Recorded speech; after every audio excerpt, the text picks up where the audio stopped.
Hi all, my name is Aditi Putcha, and today I will be presenting my research on the growing trend of greenwashing within the fashion industry.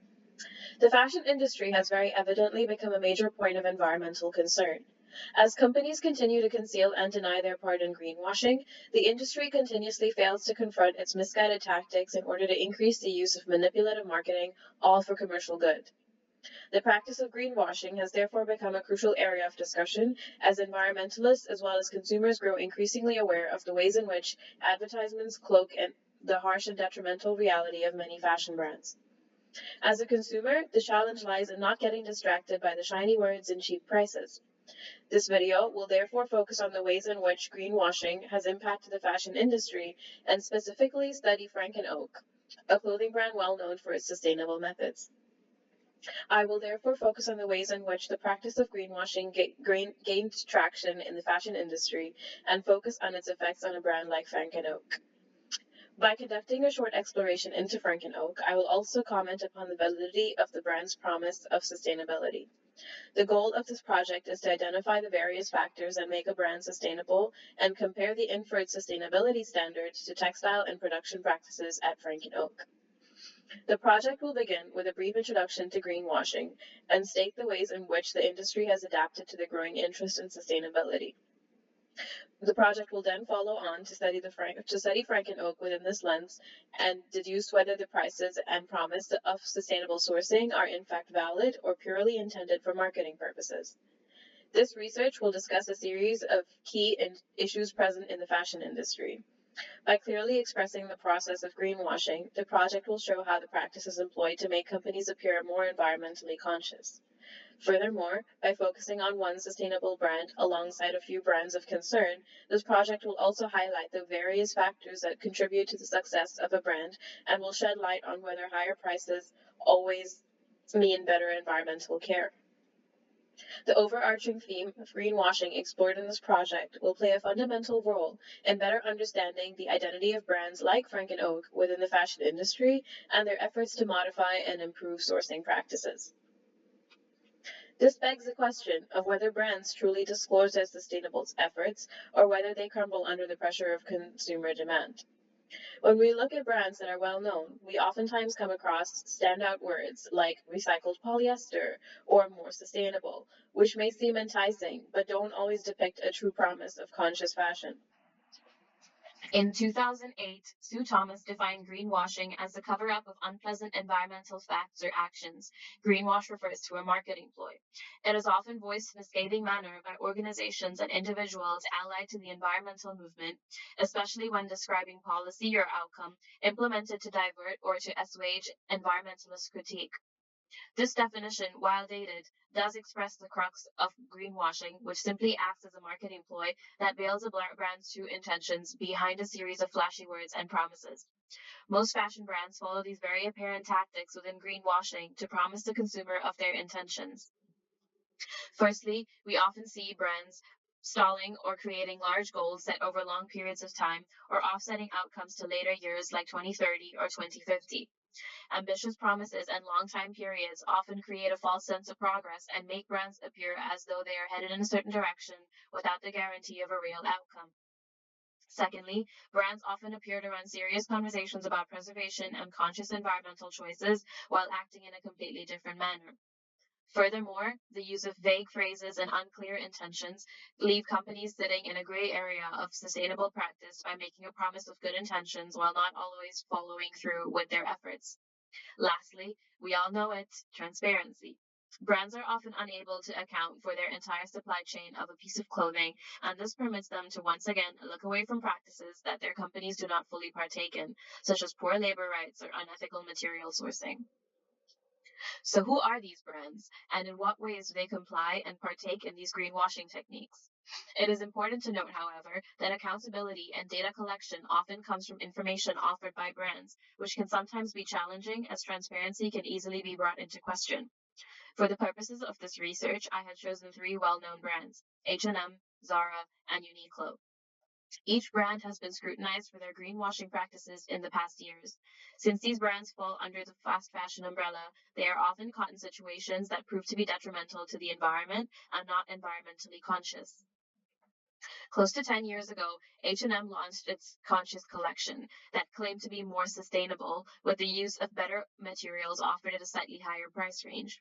This move by the brand was criticized heavily as it served as a greenwashing tactic that still produced multiple lines of clothes every season and was still only a fraction of the H&M collection, while the rest of the brand's production continued to function as it used to. The Conscious collection was therefore seen as a marketing gimmick rather than an active effort by the H&M Group to take accountability for its production practices. In 2021, the Business of Fashion Sustainability Index also showed the ways in which the H&M Group was yet to improve in many ways across transparency, emissions, water and chemicals, material sourcing, workers' rights, and waste. While these numbers generally remain in the 40 to 50% range, it is still evident that the H&M Group needs to continue its efforts towards rectifying its eco-consciousness. Another brand that is often scrutinized for its lack of transparency and accountability is Zara, under the Inditex Group. Known for its bi-weekly launches, Zara has reconceptualized the concept of fast fashion. The challenge lies in the fact that material used in such production is not of a high quality, making the adoption of cyclical production all the more difficult. In their marketing practices, Zara utilizes flashy words and vaguely introduces eco-friendly materials unknown to the consumer in order to market their sustainable beliefs. Furthermore, phrases like the Join Life tie one shown here almost implore the customer to purchase an item for its conscious production. Statistics shown here, once again from the Business of Fashion Sustainability Index, indicate that Zara stands at a relatively similar position to H&M across most categories. While there are certain variations, both brands display a similar standard of quality and accountability and evidently must modify their systems accordingly.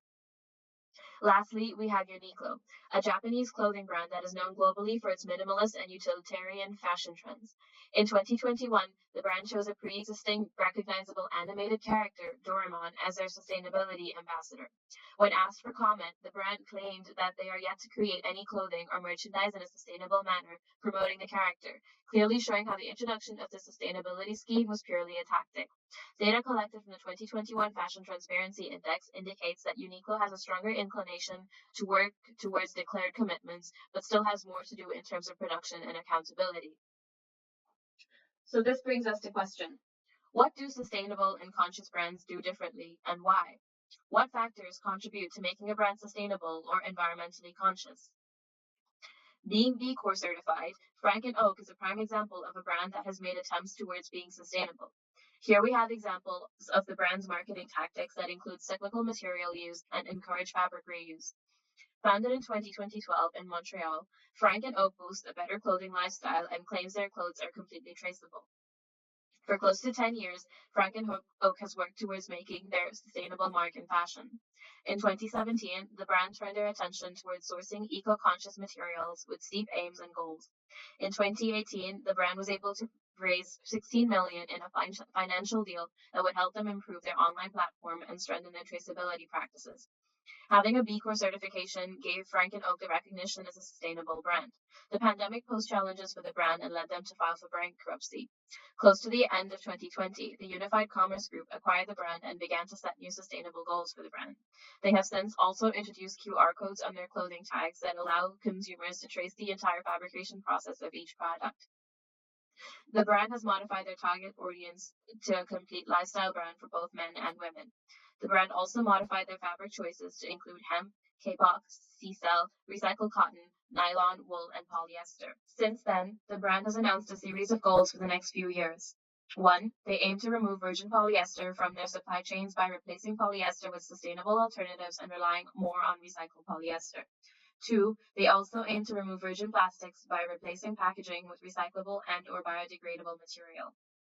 3. The brand also boldly aims to completely offset their Scope 1 greenhouse gas emissions. 4. The brand hopes to rely more on reusable energy. And 5. They aim to promote a zero-waste outlook across their headquarters and sales practices. While their goals do seem promising, it is easy to catch the ways in which the brand continues to propagate marketing tactics and incomplete promises in order to appear more sustainable. While they remain fair trade and B Corp certified, Frank & Oak has yet much to complete to be considered a sustainable brand. The challenge therefore lies in the fact that most brands struggle to strike a balance between their necessary sustainable outlooks while also pleasing a mass consumerist market. Other brands such as Eileen Fisher, Tentree, International, and Cotton, all of which are B Corp certified, present relatively higher impact scores on the official website, indicating that being certified also continues to have varying levels. This is yet another fallacy in the sustainable fashion market, as consumers fall victim to a lack of transparency, even as companies attempt to produce goods sustainably. This leaves us with a few questions that I hope to extend to you. Where does the balance between market success and sustainability lie? The Unified Commerce Group also owns Steve Madden, a brand that struggles with its sustainability practices. What does this say for Frank and Oak's future? Do you believe that adding levels to certifications, perhaps through color coding, could help consumers identify a brand's sustainability index better? I thank you for your time, and I hope you learned a bit more about greenwashing and fashion today.